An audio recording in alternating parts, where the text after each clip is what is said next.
Welcome to the deep dive. So many of you, I'm sure, have come across the law of attraction. You know, the popular ideas about manifesting desires, creating your reality, focusing your thoughts to change things around you.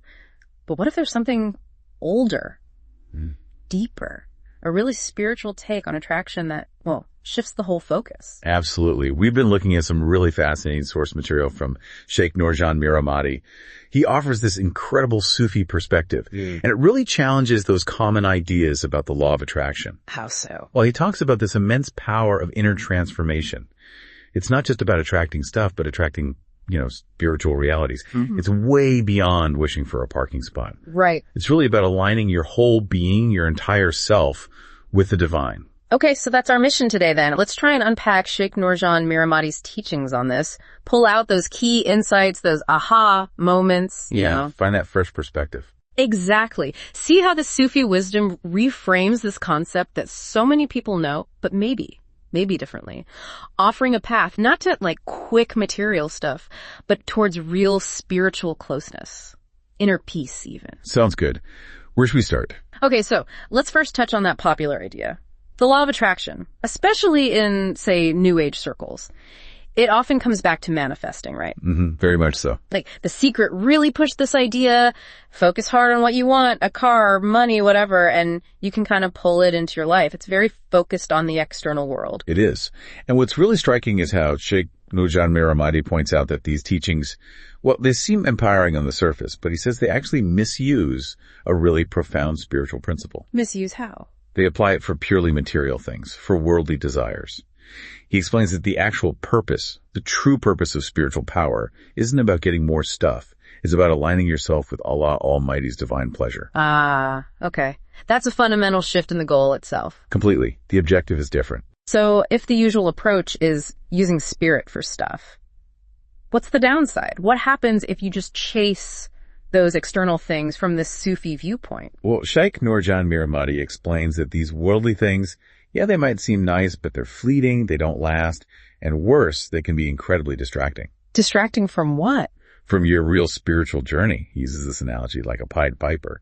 The tune of getting more things just pulls people away from what really matters. Right, chasing the shiny objects. Exactly. Whereas the spiritual law of attraction, the real deal, according to this teaching, is about drawing closer to the divine presence itself. It's an inward pull, a magnetism towards spirit, not a transaction for goods. That makes a lot more sense for long-term fulfillment, doesn't it? Versus just temporary highs. It changes the whole story. It really does. Okay, so let's get into the how. How does this spiritual magnetism actually work? Sheikh Nurjan Miramati uses this really interesting analogy, something about binary code. Yes. It's a brilliant way to make it click, using something from, science or tech. He explains the core principle like this. Allah Almighty is the one, the ultimate positive charge, the source, the only one. The one, okay. Now, for anything to be attracted to that one, to Allah Almighty, it needs to become, nothing, a zero. Essentially a negative charge. A negative charge. Okay, but here's the challenge. Anania, it means I-ness, arrogance, ego. When someone acts like they are the one full of themselves, thinking they're independent, calling the shots, they create a positive charge. Exactly. They puff themselves up into a positive charge. And basic magnetism, right? Positive repels positive. So that arrogance actually pushes you away from Allah Almighty. Wow. And he links this to today, doesn't he? Like social media kind of feeding that I-ness? He does. He points out how platforms often encourage us to constantly be the one, showing off, seeking likes, building this positive charge persona. It's like a constant push away from humility. Okay, but this negative charge idea, it sounds a bit negative. Does it mean being sinful or down all the time? Ah, that's a really important clarification. No, it's not about sinning. In fact, sins often do the opposite. They inflate that ego, that false sense of I can do what I want. That builds up more positive charge. Oh, interesting. So sins reinforce the I. Right. The true negative charge here, the way to become zero, is humility. It's about deflating the ego, consciously reducing your own sense of importance, recognizing your nothingness before the divine. How do you do that? Sheikh Nurjan Miramati says the key doorway, the way in, is sincere supplication. He highlights this specific one. La ilaha illa anta subhanaka inni kuntu minaz zalimin. Which means? There is nothing but Allah Almighty, glory be to Allah Almighty, and I am an oppressor to myself. It's this profound admission I've wronged myself with my ego, my actions, that deflates the I and opens the door for connection. So it's not about being positive in the usual sense, but about dismantling the ego, becoming nothing. That sounds like a huge undertaking. It is. It's a path. How do we even achieve that state? This fana, annihilation of the ego. Well, he explains that Allah Almighty actually brings people towards this state of nothingness, this fana, sometimes willingly, sometimes unwillingly. Through life. Through life's tests, exactly. Difficulties, challenges maybe through family, kids, work, health, even the spiritual teachings themselves. They're all opportunities. Opportunities to become nothing. To chip away at the ego. He calls it an ocean of fana. It's not like a one-time thing, but a continuous process. Life keeps throwing these tests at you to teach humility, to silence the ego's justifications, to stop you from always defending yourself. So the real win isn't getting something, but becoming nothing, so the divine can fill that space. That completely reframes suffering, doesn't it? It does. Challenges become pathways, not just obstacles. And the spiritual guide, the sheikh, they play a big role in this. How does that work with the magnetism idea? A crucial role. The sheikh, because they've been trained, purified by Allah Almighty, they act as the one. The positive charge in the relationship, in their gatherings. And the student. The student's goal is to become the zero out, the negative charge. He uses analogies like a master server and a slave server, or a universal remote and a servant remote. The student aims to be completely empty. Empty of ego, personal opinions. Yes, empty of I know better, learning true obedience, true following. And when a student comes with that sincerity, that real humility, their soul can receive incredible things. Like what? Spiritual manifestations, tajallis, like direct flashes of insight, divine truths, and blessings phase, this powerful spiritual energy current that purifies and lifts the soul. And this connection is direct, soul to soul. Yes, it bypasses the mind, the intellect. It's a magnetic connection. Yeah. But any disrespect, any arrogance, thinking you know more, that acts like a repellent. It just blocks the connection. The master-slave-server analogy really clarifies that need for surrender. It's not intellectual agreement. It's an energetic alignment. Okay, let's shift to another principle you mentioned from the Naqshbandi way. Nazar Barkadam. Watch your footstep. That sounds very connected to this idea of focus and direction. Very connected. Nazar Barkadam is hugely important. The nazar, the gaze where you look, comes before the qadam, the footsteps, where you go. So where your attention goes, your life follows. Essentially, yes. Your eyes, but even more so, your heart's desires. They literally pull you forward. They determine your path. And Sheikh Nurjan Miramati points out how worldly distractions, especially things like social media, constantly grabbing our gaze. They pull us off the path. He describes them as tools of shaitan, of Satan, designed specifically to divert our attention, our nazar, away from the divine presence. So going back to the secret, if it said focus on the car to get the car, Sheikh Nurjan Miramati is saying that's taking a real spiritual tool and aiming it wrong. Exactly.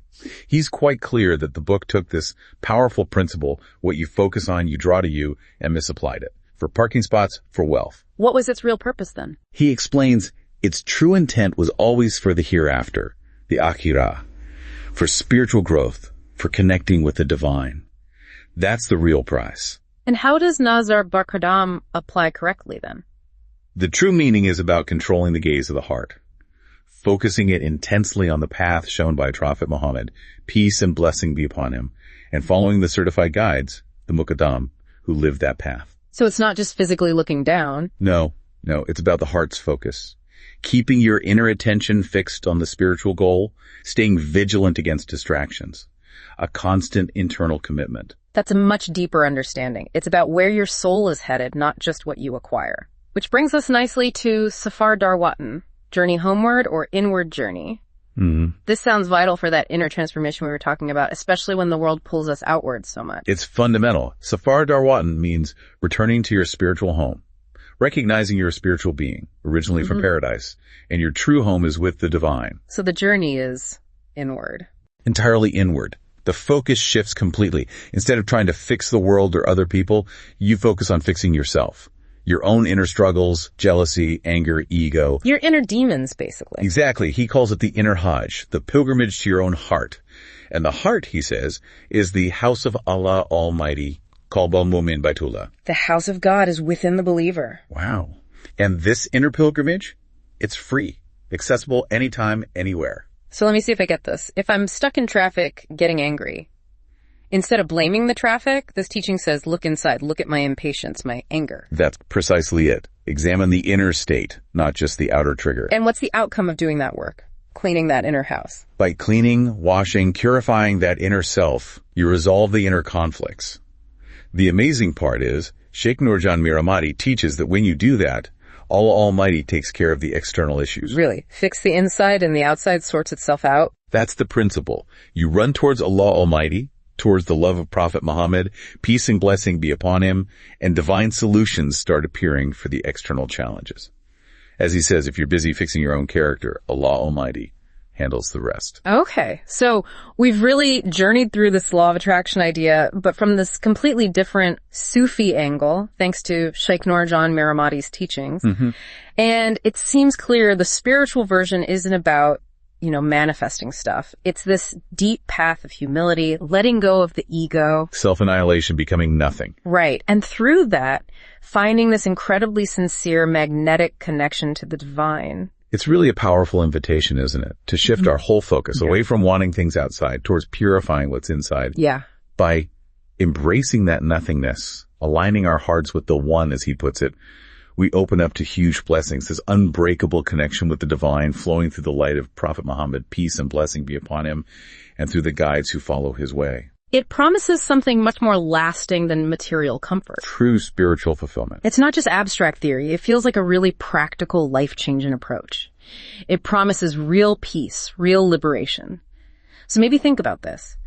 What if the strongest way to attract what truly matters isn't by demanding it, trying to grab it, but by making space?